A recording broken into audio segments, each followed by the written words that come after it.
Assalamualaikum warahmatullahi wabarakatuh. Perkenalkan nama saya Rifka Syabani Fatullah dengan NIM 233140777111022 dari kelas T4G. Di sini saya akan menjelaskan tentang keamanan jaringan. Nah, apa sih keamanan jaringan itu? Jadi, keamanan jaringan itu serangkaian kebijakan praktik dan teknologi yang dirancang untuk melindungi integritas, kerahasiaan, dan ketersediaan data serta sumber daya jaringan dari akses yang tidak sah seperti penyalahgunaan atau gangguan. Nah, tujuan keamanan jaringan sendiri itu yang pertama ada kerahasiaan, yaitu melindungi data dari akses pihak yang tidak berwenang, misalnya enkripsi data. Jadi sebelum kita mendeploy itu atau kita buat APK itu, kita harus enkripsi data dahulu biar tidak gampang diretas. Terus yang kedua ada integritas, yaitu memastikan data yang tidak diubah atau dirusak secara tidak sah selama transmisi. Terus yang ketiga itu ada ketersediaan, yaitu menjaga agar layanan jaringan tersedia saat dibutuhkan, misalnya dengan mencegah serangan DDoS. Terus yang keempat ada autentikasi, yaitu memverifikasi identitas pengguna atau sistem sebelum memberi akses. Terus yang terakhir ada otorisasi, yaitu mengatur hak akses pengguna terhadap sumber daya tertentu.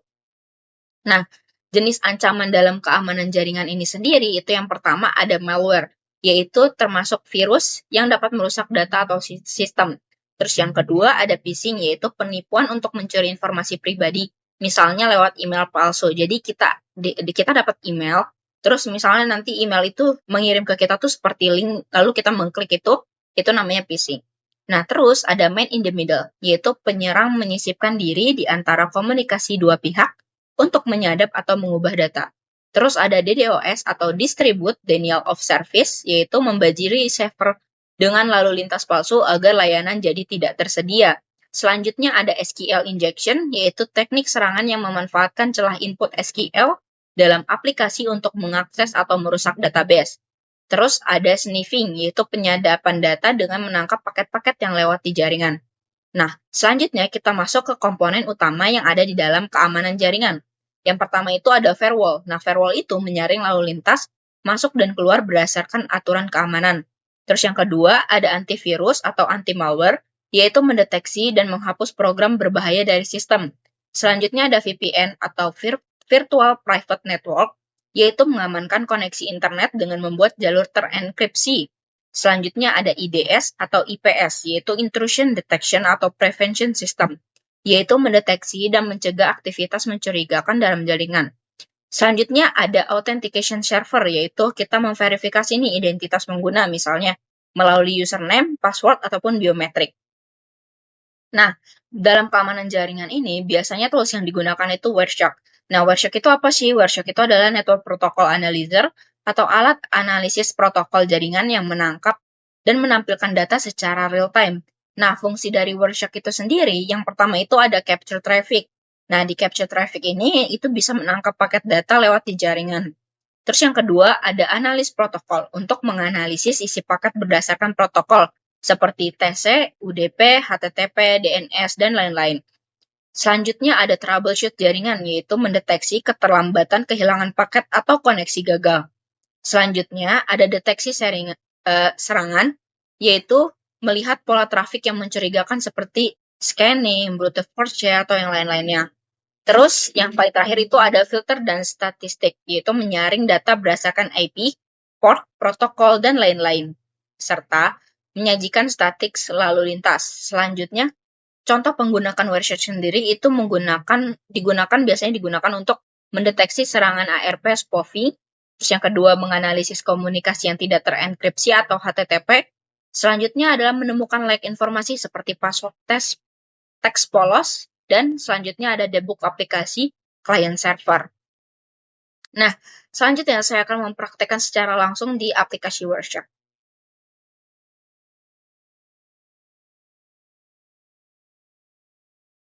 Nah, ini tampilan aplikasi Wireshark-nya. Nah, selanjutnya di sini kita pilih yang Wi-Fi. Nah, jadi di sini itu sudah menangkap semua informasi tentang apa saja yang sedang dibuka dari jaringan Wi-Fi ini.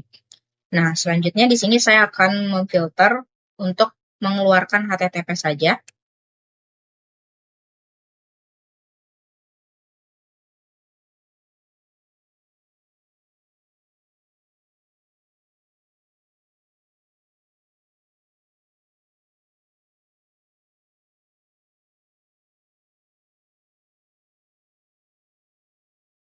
Bentar, sini saya coba lagi.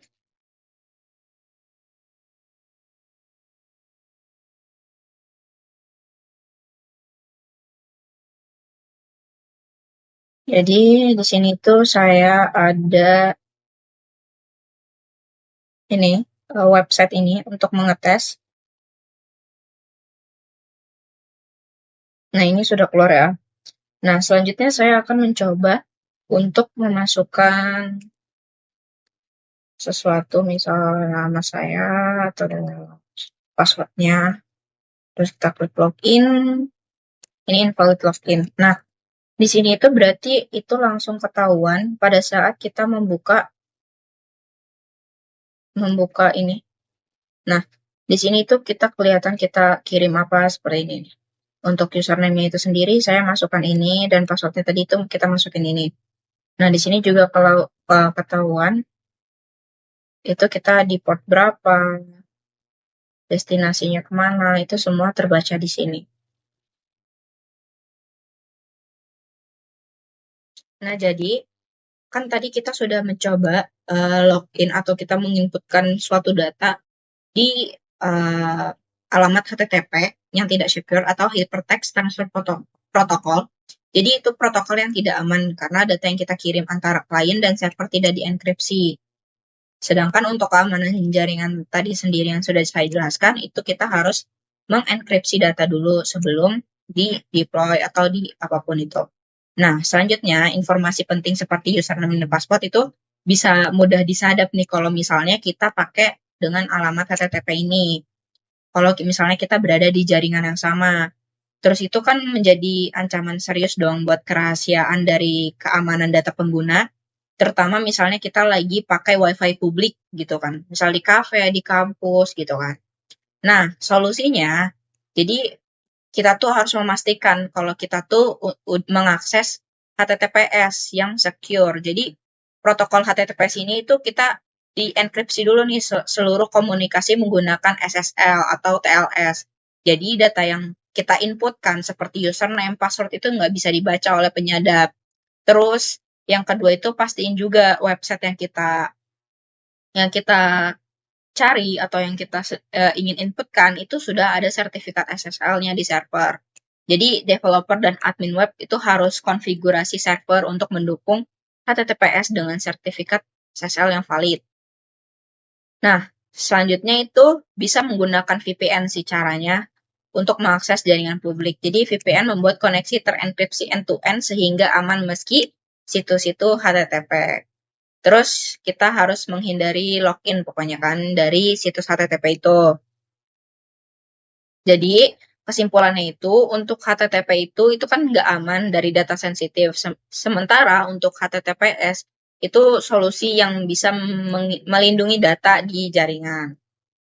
Jadi maka dari itu pengguna HTTPS itu keharusan bagi developer atau kita sebagai pengguna juga harus teliti dalam melihat alamat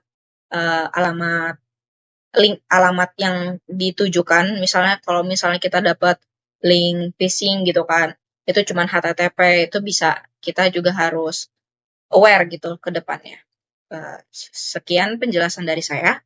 Wassalamualaikum warahmatullahi wabarakatuh.